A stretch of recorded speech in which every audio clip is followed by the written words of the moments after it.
Hello मेरे प्यारे students, क्या हाल चाल। हमें उम्मीद है आप सब स्वस्थ होंगे, मस्त होंगे और आप सबकी तैयारी एकदम शानदार तरीके से चल रही होगी।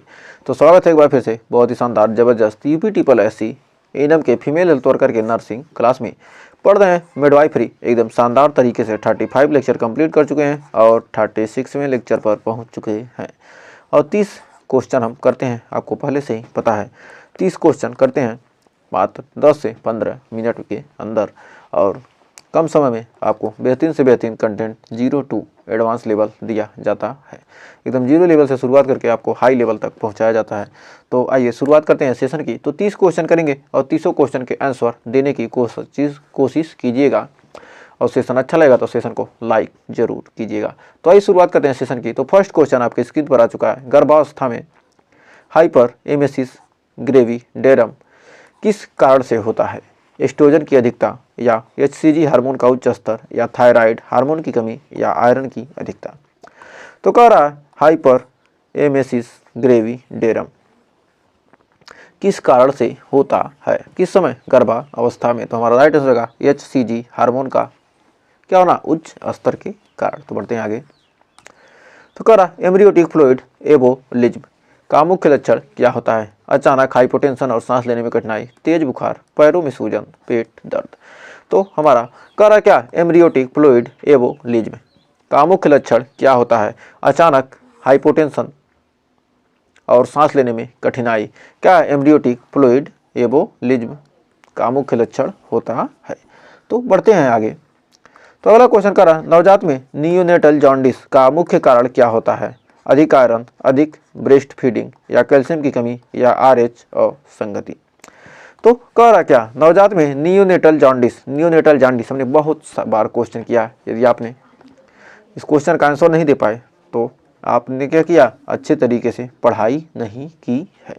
तो इसका राइट आंसर होगा RH और संगति, यानी ऑप्शन नंबर हो जाएगा हमारा कौन सा, ऑप्शन नंबर हो जाएगा D। तो बढ़ते हैं आगे। कह रहा कंगारू मदर केयर किस नवजात के लिए सबसे उपयुक्त होती है? कम वजन वाले नवजात, समय से पहले जन्मे नवजात या संक्रमण वाले नवजात या सभी नवजात। तो कह रहा जो हमारा कंगारू मदर केयर है, कैसे बच्चों के लिए क्या होता है, कैसे जन्मे बच्चों के लिए क्या होता है, सबसे अधिक उपयुक्त होता है। तो जो हमारे क्या होते हैं, जो बच्चे कम वजन वाले होते हैं उन्हीं के लिए होता है। देखिए अगला क्वेश्चन करा प्री एक्लेम्सिया की पहचान किससे की जाती है? भ्रूण, अधिक भूख लगना, लो ब्लड प्रेशर और थकान, अधिक ब्रेस्ट मिल्क उत्पादन या हाई ब्लड प्रेशर और प्रोटीन यूरिया। तो कह रहा प्री एक्लेम्सिया की पहचान किससे की जाती है? तो हमारा पांचवें का राइट आंसर होगा option number D, high blood pressure और प्रोटीन यूरिया। तो नेक्स्ट क्वेश्चन कर ऑक्सीटोसिन हार्मोन का प्रमुख कार्य क्या होता है? गर्भाशय संकुचन को बढ़ाना या रक्तचाप कम करना या मूत्र उत्पादन बढ़ाना या भूख को नियंत्रित करना।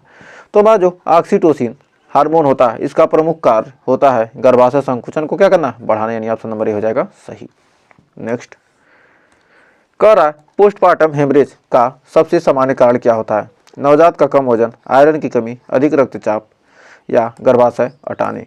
तो कह रहा पोस्टपार्टम हेमरेज का सबसे सामान्य कारण क्या होता है? तो गर्भाशय हटाने, यानी ऑप्शन नंबर D हो जाएगा सही। नेक्स्ट कह रहे कॉन्ट्रासेप्टिव प्रॉपर्टी का कार्य क्या होता है? मासिक धर्म को बंद करना, डिम्बो उत्सर्जन को रोकना या शुक्राणु को निष्क्रिय करना या गर्भाशय की दीवारों को कमजोर बनाना। तो कह रहे कॉन्ट्रासेप्टिव प्रॉपर्टी का कार्य क्या होता है? तो कॉन्ट्रासेप्टिव प्रॉपर्टी का कार्य क्या होता है? शुक्राणु को निष्क्रिय करना, यानी ऑप्शन नंबर C हो जाएगा सही। तो बढ़ते हैं आगे। कह रहा ब्रीच प्रेजेंटेशन में भ्रूण का कौन सा भाग सबसे पहले बाहर आता है? सिर, पैर, कंधे, पीठ।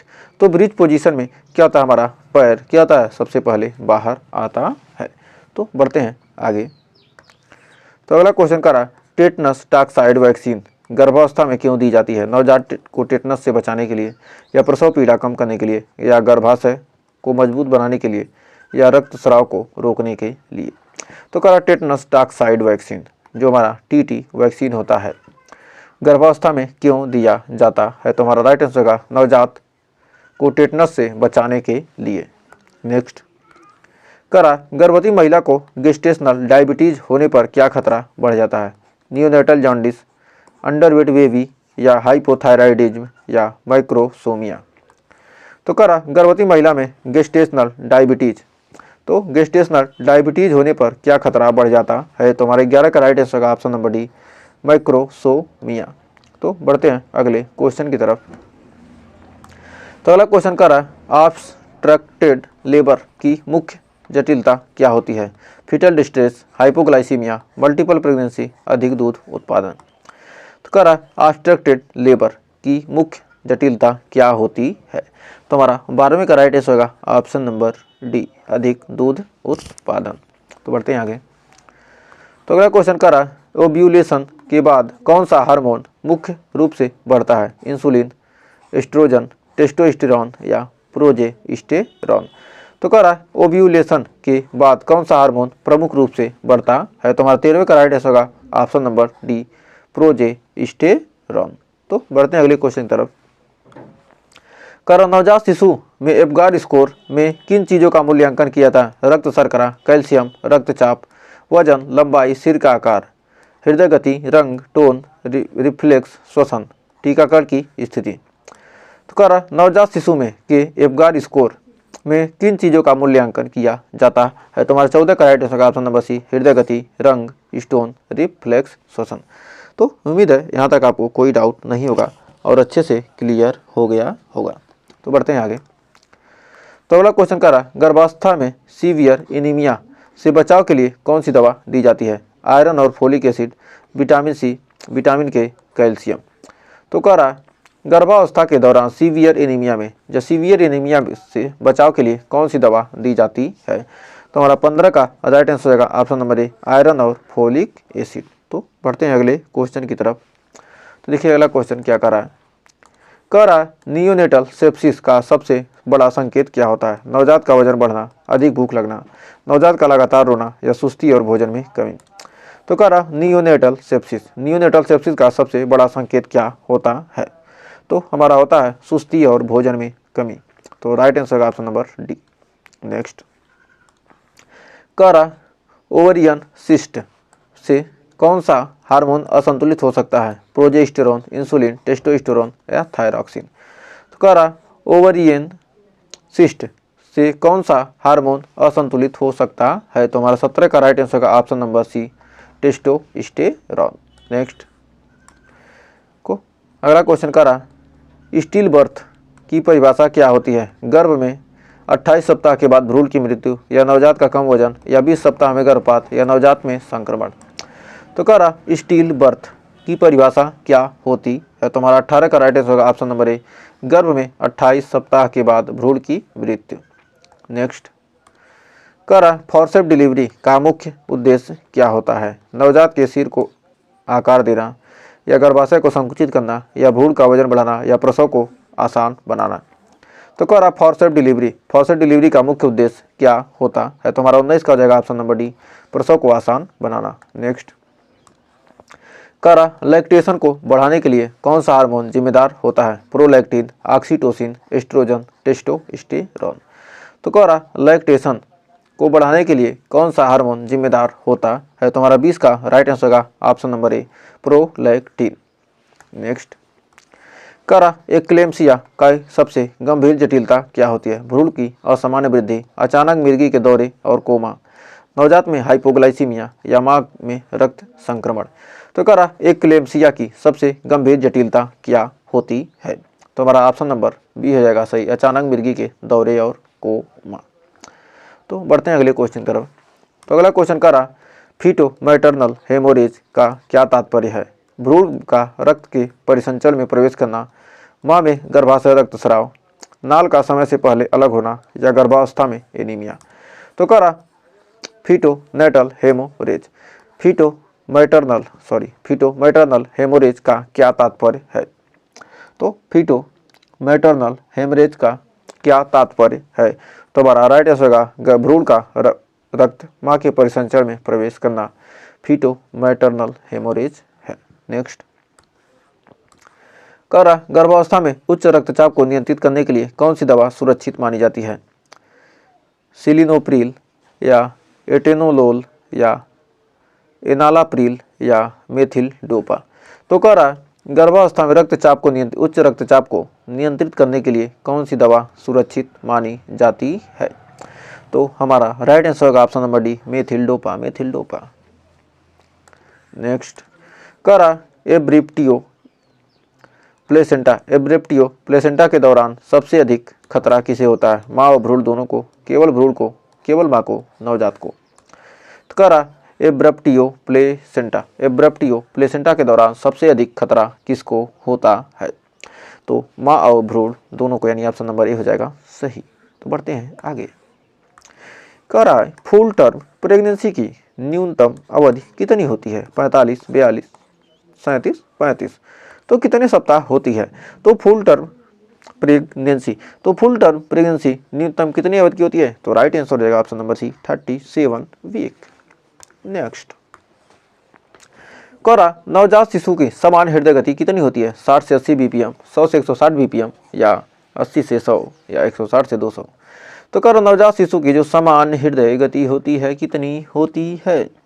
तो 100 to 160 बीपीएम, यानी ऑप्शन नंबर बी। तो बढ़ते हैं आगे। तो अगला क्वेश्चन कह रहा सुपाइन हाइपोटेंशन सिंड्रोम क्यों होता है? गर्भाशय द्वारा वेनाकावा पर दबाव पड़ने से, या शरीर में कैल्शियम की कमी से, या एस्ट्रोजन की अधिकता के कारण, या लो ब्लड शुगर के कारण? तो कह रहा सुपाइन हाइपोटेंशन सिंड्रोम क्यों होता है? तो हमारा राइट आंसर हो जाएगा गर्भाशय के द्वारा वेनाकावा पर दबाव पड़ने से। तो बढ़ते हैं आगे। ओलिगो हाइड्रामरियोस क्या है? एम्ब्रियोटिक द्रव की अत्यधिक मात्रा, एम्ब्रियोटिक द्रव की कमी, या प्लेसेंटा में रक्त प्रवाह की अधिकता, या भ्रूण के चारों ओर कैल्शियम जमाव? तो कह रहा ओलिगो हाइड्रामरियोस क्या है?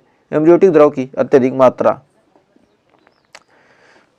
तो हमारा यहाँ पर राइट आंसर हो जाएगा ओलिगो हाइड्रामरियोस क्या है? तो हमारा राइट आंसर होगा एम्ब्रियोटिक द्रव की कमी। ओलिगो हाइड्रामरियोस क्या है? एम्ब्रियोटिक द्रव की कमी को कहते हैं क्या? ओलिगो हाइड्रामरियोस। नेक्स्ट कह रहा इंट्रा यूटेरिन ग्रोथ रिटार्डेशन IUGR का मुख्य कारण क्या हो सकता है? माँ में कुपोषण और प्लेसेंटल अपर्याप्तता, माँ में अधिक वजन, अधिक एम्ब्रियोटिक द्रव, या गर्भवती महिला द्वारा अधिक प्रोटीन का सेवन? तो कह रहा इंट्रा यूटेरिन ग्रोथ रिटार्डेशन का मुख्य कारण क्या हो सकता है? तो 29 का राइट आंसर होगा ऑप्शन नंबर ए, माँ में कुपोषण और प्लेसेंटल अपर्याप्तता। तो बढ़ते हैं आज के लास्ट क्वेश्चन की तरफ एकदम शानदार तरीके से। गर्भकालीन हाइपोथायराइडिज्म का नवजात पर क्या प्रभाव पड़ सकता है? मानसिक मंदता और वृद्धि रुकावट, नवजात का अधिक वजन, नवजात में हाइपरथायराइडिज्म, नवजात में रक्तचाप बढ़ना? तो कह रहा गर्भकालीन हाइपोथायराइडिज्म का नवजात पर क्या प्रभाव पड़ सकता है? तो हमारा राइट आंसर होगा ऑप्शन नंबर ए, मानसिक मंदता और वृद्धि रुकावट। तो हमें उम्मीद है ये 30 क्वेश्चन आपको अच्छे से क्लियर हो गए होंगे। तो 30 में आपने कितने क्वेश्चन सही किए थे हमें कमेंट में ज़रूर बताइए। सेशन पसंद आया तो सेशन को लाइक कीजिए, शेयर कीजिए, और चैनल पर पहली वीडियो के चैनल को सब्सक्राइब जरूर कर लीजिए। यही सारे लाइक शेयर सब्सक्राइब ही हमें मोटिवेट करते हैं आपको बेहतरीन से बेहतरीन और रेगुलर कंटेंट दे सकें। यदि आप करेंगे वीडियो को लाइक शेयर ज़्यादा से ज़्यादा करेंगे तो हम आपको रेगुलर कंटेंट देखेंगे, हमें लगेगा कि आप पढ़ाई कर रहे हैं, आप क्या है पढ़ाई के प्रति क्या हैं एक्टिव हैं, तो हम आपको बेहतरीन से बेहतरीन सोचेंगे कि आपको क्या पढ़ा दें कि आपके एग्ज़ाम में आ जाए। तो हम उतना ही मेहनत करेंगे आप जितना। बस क्या कीजिए, छोटा सा कमेंट कीजिए, वीडियो अच्छा लगे तो अच्छा कमेंट कीजिए, बुरा लगे तो बुरा कमेंट कीजिए। ये नहीं है कि अच्छा ही कमेंट कीजिए, आपको जैसा लगे वीडियो वैसा कमेंट कीजिए। लाइक अगर पसंद आए तो लाइक भी कीजिए, और पसंद आए तो शेयर भी कर दिया कीजिए, क्योंकि ना तो लाइक का पैसा लेगा, ना शेयर का, ना सब्सक्राइब का, ना कमेंट का। तो बस ये 4 चीज़ कीजिए, हम आपको वादा करते हैं कि आपके एग्ज़ाम में हमारे पढ़ाए गए क्वेश्चन से बाहर एक भी क्वेश्चन आने वाला नहीं है। तो मिलेंगे नेक्स्ट वीडियो में, तब तक के लिए टेक केयर।